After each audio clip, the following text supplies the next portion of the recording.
Siapa yang Allah pengen ngasih dia kebaikan, Allah uji. Hah? Kok gitu caranya? Ternyata kayak gitu rahasianya. May yuridillahu bihi khairan, may yuridillahu bihi khairan. Siapa yang Allah pengen ngasih dia kebaikan, Allah kasih dia musibah atau ujian. Kenapa bisa seperti itu, Ustaz? Fa inna ma'al usri yusra, inna ma'al usri yusra. Seolah-olah Allah bilang di dalam ayat itu, kalau kalian mau dapat kemudahan, biasanya lewatnya kesusahan dulu. Kalau kalian pengen dapat keberuntungan, biasanya dapatnya kerugian dulu. Tapi keberuntungan dan kerugiannya pasti nggak sebanding. Keberuntungannya jauh lebih besar daripada kerugiannya. Kerugian itu kayak modal doang, DP. Jadi kalau kita mau dapat kejutan dari Allah, Allah kasih kita DP. DP-nya apa? Ujian, DP-nya musibah, DP-nya rasa nggak nyaman. Itu DP tuh. DP terhadap apa? DP dari Allah terhadap hadiah-hadiah besar yang Allah pengen ngasih ke kita setelahnya. Cuman banyak orang yang menolak DP ini.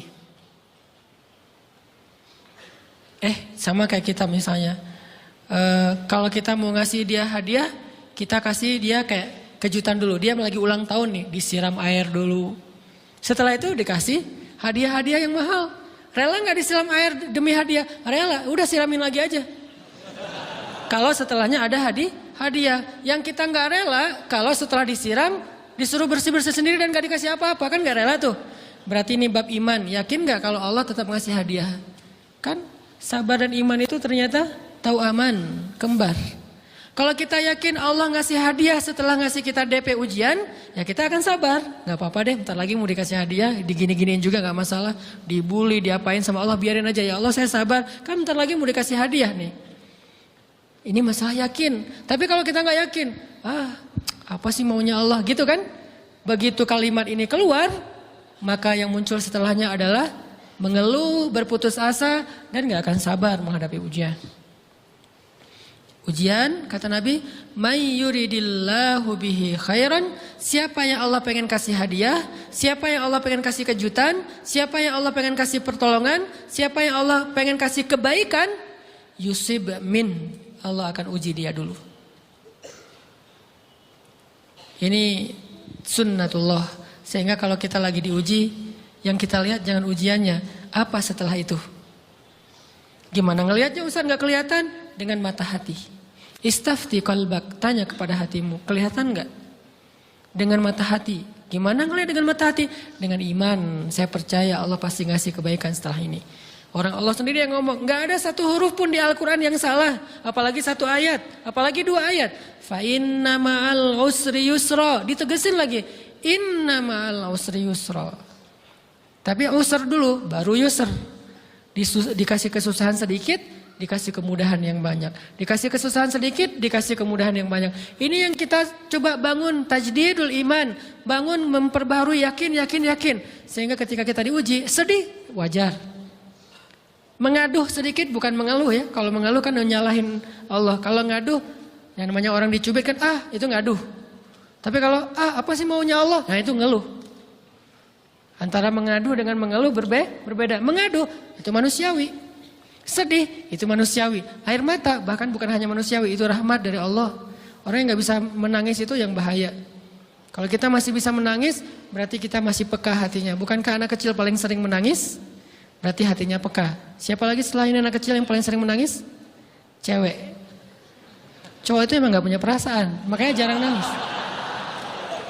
Cewek dikit-dikit nangis, jangan bilang, cemen banget sih nangis, cengeng apa. Enggak, karena dia perasaannya lebih peka dari kita. Itulah kenapa Allah menitipkan bayi kepada perempuan. Kalau dititipin ke laki-laki hancur.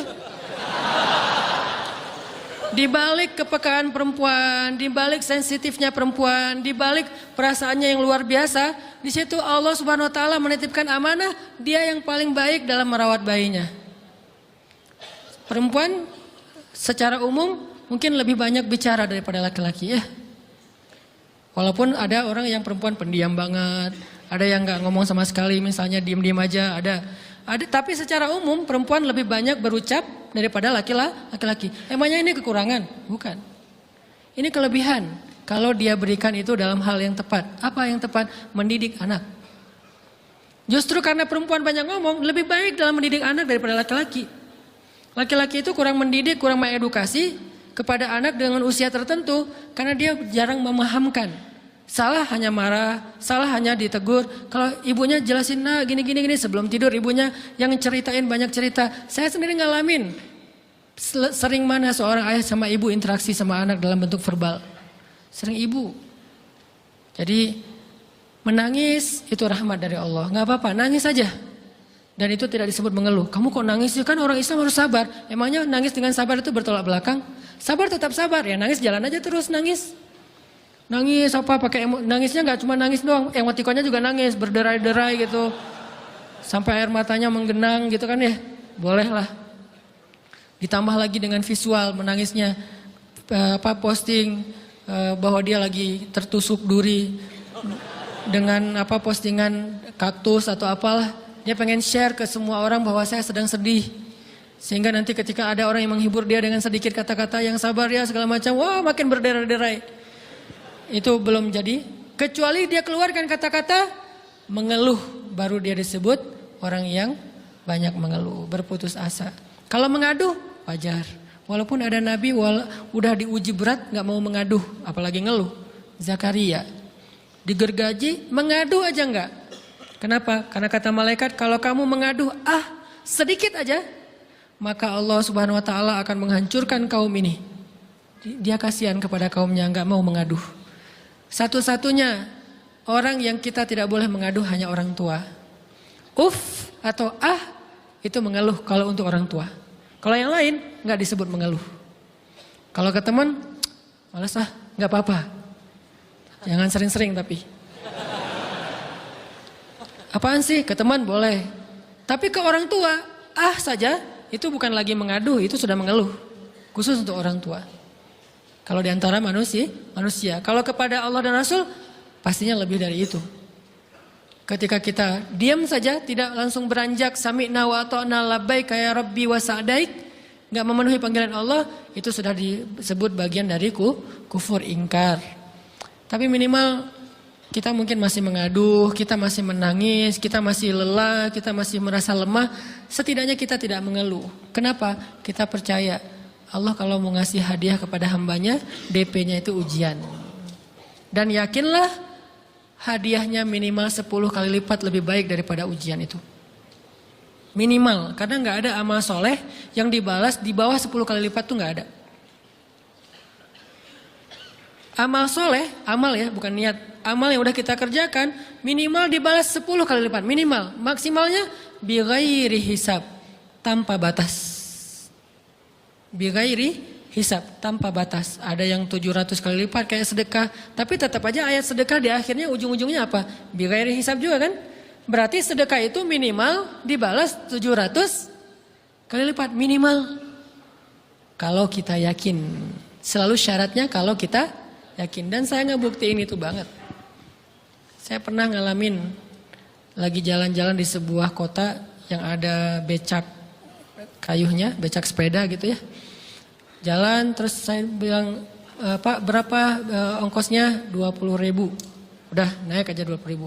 Karena kita keliling-keliling kota, ternyata saya jadi kasihan sama dia 20.000. Kasihan kan 20.000 dibayar keliling kota walaupun pas mampir beberapa tempat mungkin dia dapat tips ya.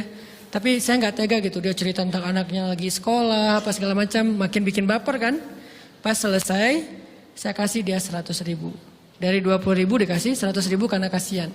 Dan saya yakin, nggak mungkin sedekah itu sia-sia. Kan Nabi bersumpah kan, demi zat yang jiwaku di dalam genggamannya, tidak berkurang harta karena sedekah. Demi Allah, kata Nabi. Nggak berkurang harta karena sedekah. Berkurang harta karena belanja? Ya. Berkurang harta karena pacaran? Banget. Modal banget kan? Apalagi buat cowok. Tapi berkurang harta karena sedekah? Gak mungkin kata Nabi. Demi Allah gak berkurang harta karena sedekah. Berkurang harta karena istri? Enggak. Karena memberi kepada istri itu pahalanya lebih gede daripada sedekah. Makanya ngemodalin pacaran setelah nikah itu tumbuh berkah. Modal pacaran sebelum nikah itu apes. Jadi kalau pengen modal nih, ngemodalin cewek, traktir, ngapa-ngapain, bayarin, jangan sebelum nikah. Sebelum nikah jadi orang pelit aja, nggak apa-apa. Tapi setelah nikah, jor-joran ngasih, apalagi yang, bayarin semuanya. Kenapa? Pahalanya lebih gede daripada sedekah. Bahkan lebih gede daripada infak fi sabilillah. Seorang suami memberi nafkah istri, itu pahalanya terkadang lebih besar daripada kita berinfak untuk fi sabilillah, untuk korban perang. Saya heran kalau ada orang sedekahnya rajin tapi ke istrinya kikir, aneh, berarti dia nggak ngerti konsep. Padahal memberi kepada istri itu selama itu kebutuhan pokok ya, dan sedikit entertain, nggak apa-apa asal nggak berlebihan, itu luar biasa. Makanya saya kalau jalan sama istri yang yang mana? Itu yang Onit suka. Oh ya, Onit suka. Kasih aja. Kenapa? Minta ini. Kasih. Selama ada kan kenapa nggak dikasih kan ya? Nanti Allah ganti. Makin rajin kita ngebayarin istri kita, ngebelanjain istri kita, makin Allah ngasih yang kita nggak pernah duga-duga. Sampai istri kita cemburu sama kita. Kok kamu duitnya banyak banget sih? Kan gara-gara aku sering ngasih ke kamu. Ya udah sini lain lagi. Mau ditransfer berapa gitu kan ya? Saya ngasih 100.000 ke si bapak. Dan saya yakin teman-teman sedekahnya pasti lebih dari itu karena 100.000 saya sebut. Kalau 1 juta ke atas saya nggak mau nyebut, malu dong, ria ya.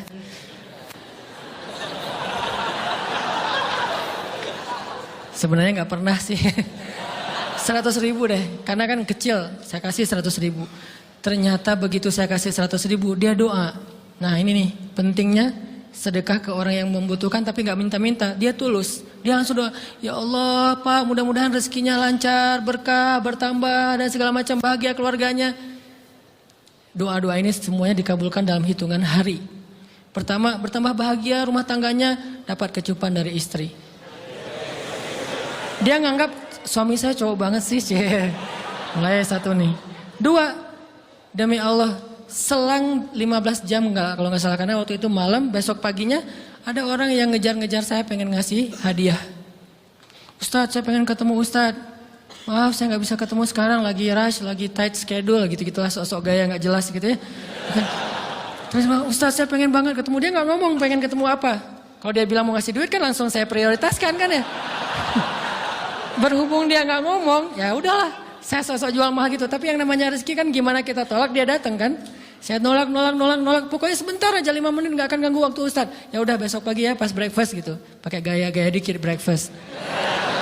Pas breakfast, oh ya siap Ustadz. Jam berapa? Jam 8. Udah janjian jam 8. Mungkin orangnya nih dengar live streaming, Pak jazakumullah khair jaza. Makasih banyak, mudah-mudahan Allah tambahkan rezekinya. Terus beliau besok mau flight ke luar kota jam 8. Akhirnya ngubungin lagi malamnya, Pak Ustadz maaf gak bisa ketemu besok. Karena saya jam 8 itu jadwal terbang. Oh ya udah gak apa-apa, seneng dong saya gak jadi ketemu kan. Tahu gitu kan nyesel saya tuh, seneng. Besok pagi jam 6, Pak Ustadz alhamdulillah ternyata penerbangan saya di-delay ke jam 11. Allah delay penerbangannya demi ngasih rezeki buat saya. Kan luar biasa kan? Nah, ini hikmah kepedean saya, kegeeran kepada Allah gitu. Di delay demi saya. Kan kadang-kadang GR ya di depan Allah ya. Robbi akraman kan gitu ayatnya. Allah memuliakan saya dengan istighfar tetap. Akhirnya saya bisa ketemu Ustaz. Saya nggak baca WA-nya. Terlambat baca, baru baca jam 8. Dia udah mulai agak putus asa. Kayaknya udah gak mungkin ketemu nih. Jam 8 pas saya baca, ternyata orangnya nggak di delay. Ya udah saya balas, ya udah sekarang saya tunggu ya jam 9, maaf cuma sebentar. Nggak apa-apa Ustaz, 5 menit. Datang dia. Datang ngasih apa coba? Ngasih duit 200 juta. Demi Allah. Cuman berselang beberapa jam, saya tolak-tolak. Tahu gitu Pak, datang malam ini aja.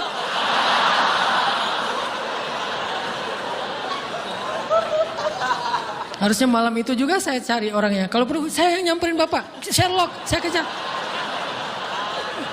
Manusia gitu banget ya.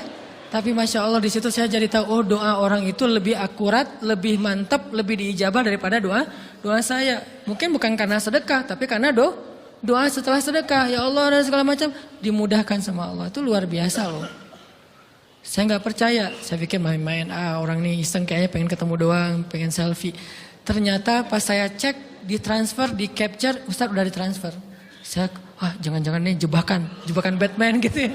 Nyari-nyari sana segala macam. Alhamdulillah ternyata emang niat baiknya pengen, alhamdulillah saya terkesan, saya dapat hidayah lewat Ustadz segala macam. Sekarang saya pengen membalas jasa Ustadz walaupun kecil 200 juta.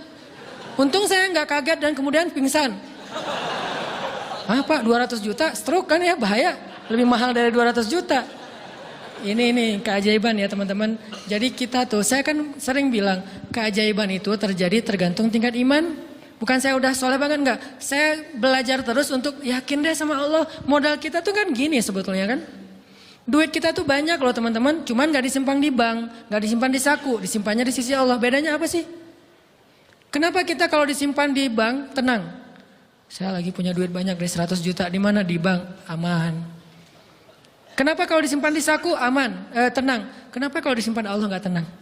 Kenapa kalau disimpan di Allah kita bilang nggak punya duit? Ini kan nggak fair sama Allah.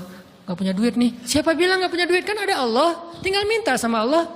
Tapi nggak ada wujudnya. Tapi kan ada janjinya. Bukankah janji Allah lebih kuat daripada wujud?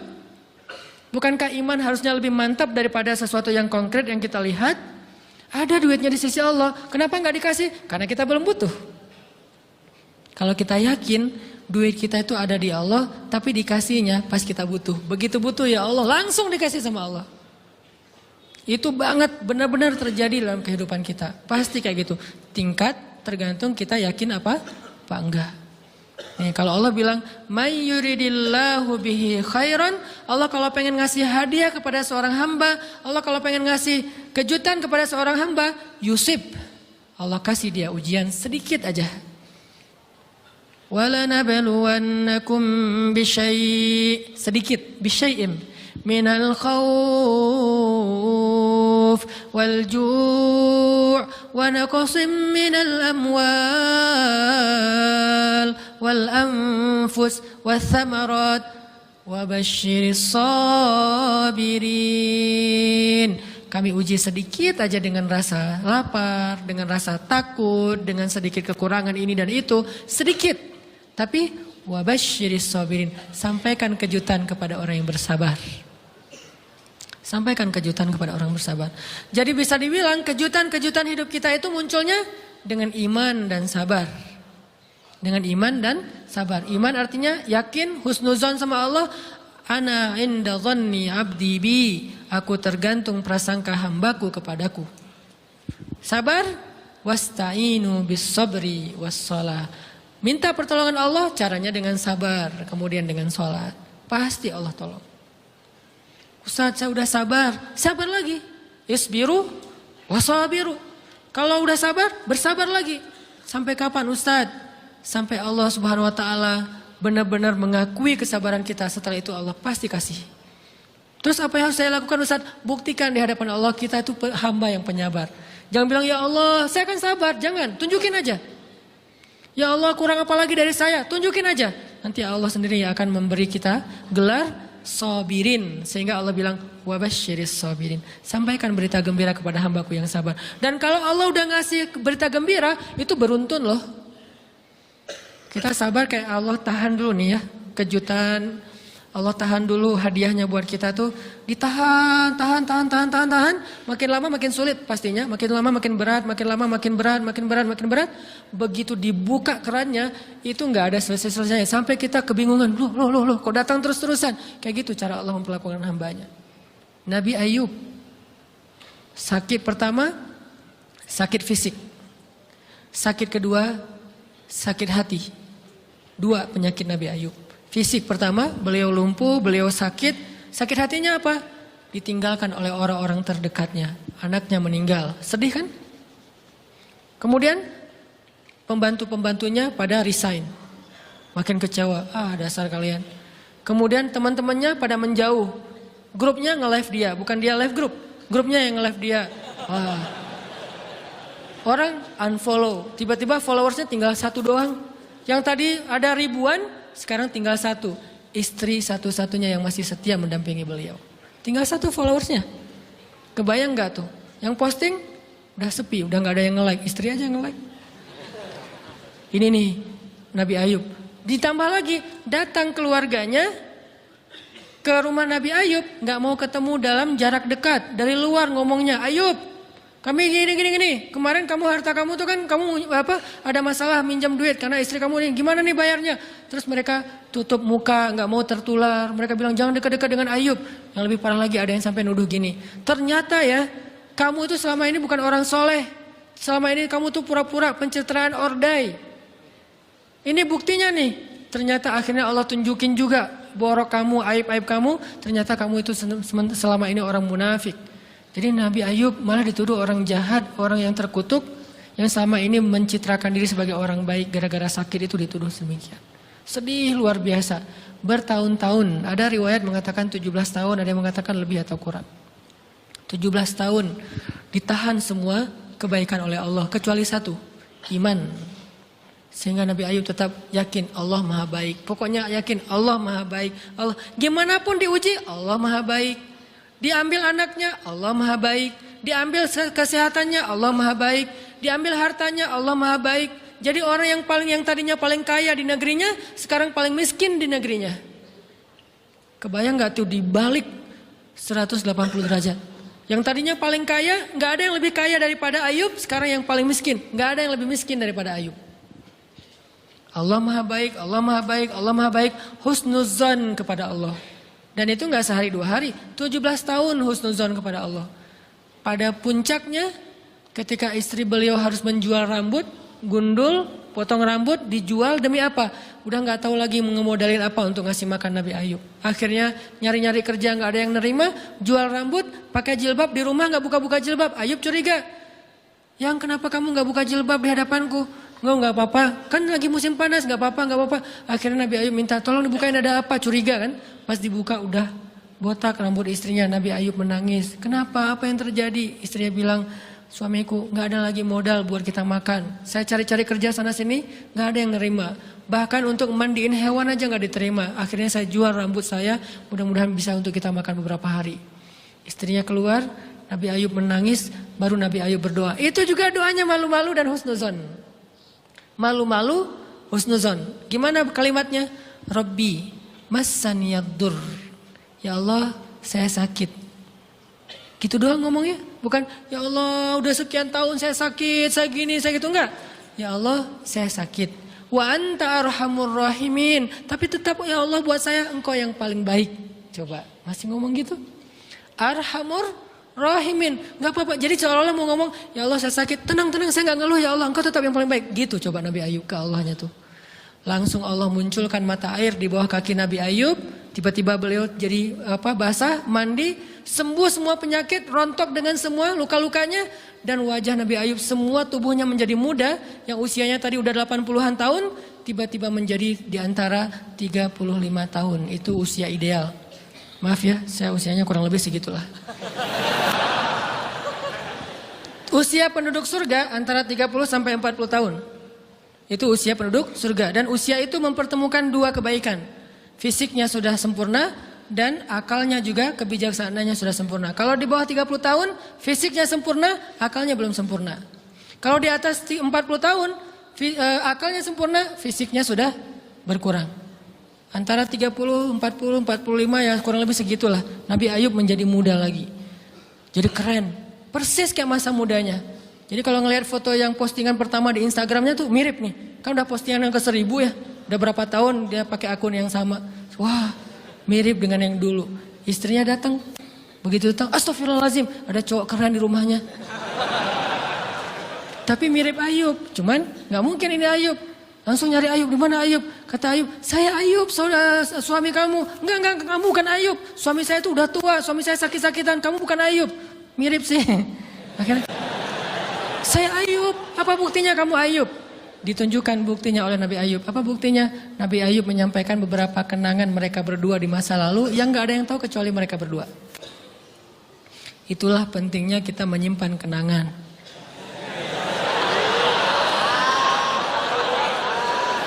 Kalau ada masalah gitu kan, nauzubillah harus operasi wajahnya. Kamu bukan suami saya. Ada buktinya apa? Ada satu hal yang cuma kita berdua yang tahu.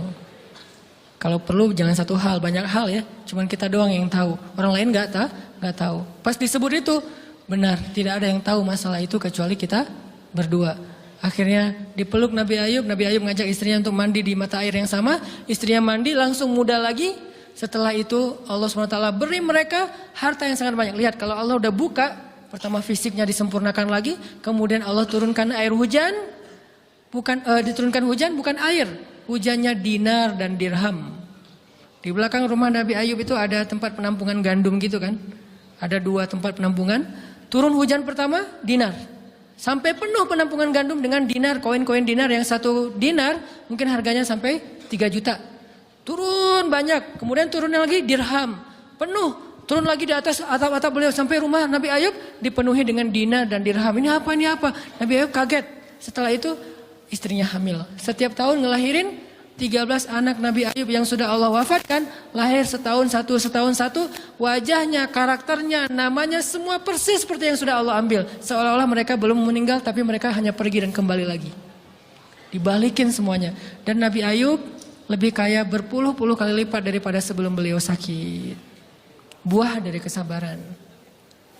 Artinya Allah kalau mau ngasih kebaikan yang berlipat ganda, yang luar biasa, yusib, Allah kasih dia ujian sedikit. Itu hadis Bukhari. May yuridillahu bihi khairan yusib min. Allah akan menguji dia. Dan yang terakhir yang kita coba bangun juga, ini saya yang lebih ke perasaan ya. Kalau amaliyahnya mungkin ustaz-ustaz lain mengajarkan amal riyadhah buat sabar segala macam. Ini lebih ke perasaan. Satu, kita yakin emang kita layak dikasih hukuman kayak gini, emang kita banyak dosa. Jangan terlalu besar kepala, saya nggak layak dihukum, saya nggak layak diperlakukan kayak gini. Kalau manusia ke kita wajar, kita ngomong kayak gitu. Saya nggak layak diperlakukan kayak gini sama dia, oke. Tapi oleh Allah layak banget karena emang kita banyak dosa. Makanya kalau kita nggak kuat lama-lama digituin, banyak istighfar. Yang kedua, husnuzon, lebih keperasaan nih. Oh Allah pengen ngasih saya kejutan. Sabar. Sampai kapan? Sampai Allah benar-benar melihat kesabaran kita. Yang ketiga, nah ini juga lebih keperasaan. Allah itu kalau kangen kepada kita, ngasih kita ujian. Terutama kita yang kalau nggak dikasih ujian, jarang romantis sama Allah. Kalau udah dikasih ujian, Allah Akbarnya tuh bergetar gitu. Allahu Akbar. Kenapa banyak ujian? Tapi kalau lagi normal, sholat mah sebelah kaki, santai aja. Kalau perlu bersandar gitu ya. Sholatnya nggak wudhu, tayamum cepet-cepetan, biar gampang gitu. Kan tayamum juga boleh Ustaz, kayak gitu-gitu lah. Kenapa? Kalau lagi normal. Doa, Rabbana atina fid dunya hasanah. Kalau misalnya baca dalam sholat, qul huwallahu ahad, itu juga dibagi 3 rakaat. Tapi kalau lagi diuji, Alif Lam Mim, Toha, Yasin, semua dibaca pembukaan surat. Khatam 30 juz teh. Kenapa? Lagi diuji. Sholat panjang, doa ya Allah, habis-habisan. Baru takbir udah nangis, Al-Fatihahnya nangis. Terus kalau ini baca Al-Quran, Bismillahirrahmanirrahim, khusyuk gitu. Tahajud, belum malam dia udah tahajud gitu. Tahajud, kirain udah saking semangatnya. Maksudnya apa? Belum malam dia udah tahajud. Dari sore udah kangen malam. Kapan ya malam, kapan ya tengah malam, kapan ya saya pengen tahajud, kangen dengan tahajud. Kan ada orang kayak gitu, saya kenal beberapa orang yang katanya hanya menunggu malam aja setiap hari. Setiap pagi, kapan ya malam. Pas malam bahagia tahajud, pagi lagi, kapan ya malam. Artinya belum malam udah tahajud, saking kangennya dengan tahajud. Rindu banget sama Allah, romantis banget dengan Allah. Khatam Al-Quran berkali-kali dalam seminggu. Begitu dia dikasih jalan keluar, menjauh sampai lupa sama Allah. Sehingga kalau Allah kangen sama dia, Allah kasih dia ujian dikit. Ta'ala ya abdi, kesini wahai hambaku, kesini. Biar kita berdua-duaan lagi nih. Kalau gak mau digituin, tetaplah dekat kepada Allah walaupun kehidupan kita dalam keadaan mudah. Tetaplah romantis sama Allah, tetaplah gampang tersentuh oleh ayat-ayat Allah walaupun hidup kita dalam keadaan normal. Mudah-mudahan 3 rahasia ini bisa menjadikan kita berhusnuzon dan terbangun awareness kita ketika kita lagi diuji. Terutama ujian-ujian yang spontan muncul dari kata-kata teman kita, dari sikap orang lain.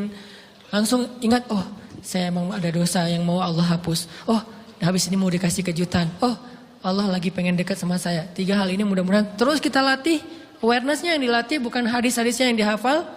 Mudah-mudahan ketika diuji spontan kita langsung sadar. Langsung balik on the track. InsyaAllah Allah subhanahu wa ta'ala istiqomahkan kita. Fis sarra wa fit dharra. Dalam keadaan suka maupun dalam keadaan duka.